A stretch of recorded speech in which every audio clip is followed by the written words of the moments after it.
Жогорку кеңешке шайлоо 2020 шайлоонун алгачкы жыйынтыктары. Бүгүн 4 октябрдын кечки саат 8:10 карата Кыргыз Республикасынын борбордук шайлоо комиссиясы жогорку кеңешке өткөн шайлоонун алгачкы жыйынтыктарын жарыялай баштады. 1285 шайлоо участкасынын 911.957 шайлоочусунун бюллетендерин эсептеп чыккандан кийин добуштар төмөнкү жыйынтыктарды берди. Мекеним Кыргызстан 18,75%, биримдик 17,92%, Кыргызстан 10,42%, бүтүн Кыргызстан 6,26%, республика 6,4%.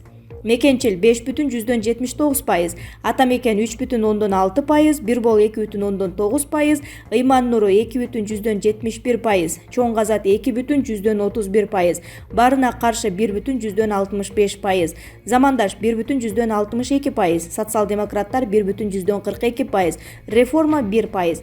Мекен ынтымагы 0,67%, Ордо 0,2%, Оганчылар партиясы 0,16%. Жалпы добуштарды эсептөө улантылууда.